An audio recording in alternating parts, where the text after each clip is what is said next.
ಎಲ್ಲರೂ ಹೇಗಿದ್ದೀರಾ? ಚೆನ್ನಾಗಿದ್ದೀರಾ? ನಾನು ಚೆನ್ನಾಗಿದ್ದೀನಿ. ಇವತ್ತು ಒಂದು ಕಾಮೆಂಟ್ ಬಂದಿತ್ತು ನನಗೆ. ಇವಾಗ ಲಂಚ್ ಟೈಮ್ ಹೋದಾಗ ನಾನು ನೋಡಿದೆ. ಅವ್ರದ್ದು ಏನಂತಂದ್ರೆ, ಅವ್ರಿಗೆ ಒಂದು 40 ಇಯರ್ಸ್, 40 ವರ್ಷ. ಸೊ ಅವರಿಗೆ ಜಾಸ್ತಿ ಟೈಮ್ ಕೂತ್ಕೊಂಡು ಸ್ಟಿಚಿಂಗ್ ಮಾಡಿದವಾಗ ಕಾಲಿನಲ್ಲಿ ಬಾವು ಬರುತ್ತಂತೆ. ಕಾಲಿನಲ್ಲಿ ಬಾವು ಬರಕ್ಕೆ ಕಾರಣ ಏನ್ ಗೊತ್ತಾ? ನಾವು ಜಾಸ್ತಿ ಟೈಮ್ ಕೂತ್ಕೊಂಡಿರ್ತೀವಲ್ಲ, ಸೊ ಅದರ ಪ್ರಾಬ್ಲಮ್ ಆಗುತ್ತೆ.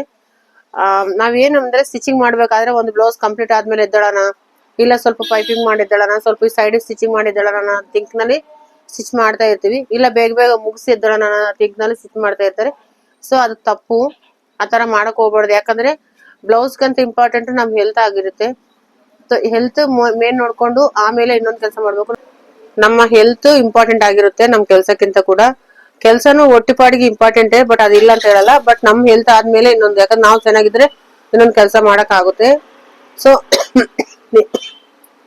ನೀವೇನ್ ಮಾಡ್ಬೇಕಾದ್ರೆ ನೀರ್ ಜಾಸ್ತಿ ಕುಡಿಬೇಕು. ನೀರ್ ಜಾಸ್ತಿ ಕುಡಿಯಕ್ ಆಗಲ್ಲ ಅನ್ನೋರು ಸ್ವಲ್ಪ ವಾಟರ್ ಕಂಟೆಂಟ್ ಇದಂತ ಫ್ರೂಟ್ಸ್ ಗಳು ತಿನ್ಬೇಕು.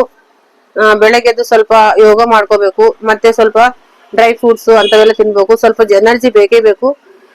ಅವಾಗ್ಲೇ ನಮ್ಗೆ ಹೆಲ್ತ್ ಕರೆಕ್ಟ್ ಆಗಿರೋದು. ಯಾವಾಗ್ಲೂ ಕೂಡ ಸ್ವಲ್ಪ ಲೆಮನ್ ಜ್ಯೂಸ್, ಸ್ವಲ್ಪ ಎಲ್ಲ ಜ್ಯೂಸಸ್ ಸ್ವಲ್ಪ ಜಾಸ್ತಿ ಕುಡಿಬೇಕು ಎನಿ ಟೈಮ್. ಯಾಕಂದ್ರೆ ನೀರು ಕಂಟೆಂಟ್ ಬಾಡಿನಲ್ಲಿ ಜಾಸ್ತಿ ಇದ್ರೆ ಸ್ವಲ್ಪ ಮಿಕ್ಸ್ನಲ್ಲಿ ಸ್ವಲ್ಪ ಅದು ಹೀಟೇ ಆಗುತ್ತೆ. ಅದ್ರ ಸಲುವಾಗಿ ನಾವು ಸ್ವಲ್ಪ ನೀರಿನ ಕಂಟೆಂಟ್ ಜಾಸ್ತಿ ತಗೋಬೇಕು. ಬೆಳಗ್ಗೆದ್ದು ಯೋಗ ಮಾಡ್ರಿ. ಮೇನ್ ಇಂಪಾರ್ಟೆಂಟ್ ಯೋಗನ ಆಗಿರುತ್ತೆ. ಸ್ವಲ್ಪ ಒಂದ್ 10 ನಿಮಿಷ, 15 ನಿಮಿಷ, 20 ನಿಮಿಷ ಯೋಗ ಮಾಡ್ಕೊಳ್ಳಿ. ಆಮೇಲೆ ನಮ್ ಕೆಲ್ಸ ಏನಾದ್ರು ಮಾಡ್ರಿ, ಎಲ್ಲ ಸರಿ ಹೋಗುತ್ತೆ. ನನ್ನ ವಿಡಿಯೋ ಇಷ್ಟ ಆದ್ರೆ ಒಂದು ಲೈಕ್ ಮಾಡ್ರಿ. Thank you.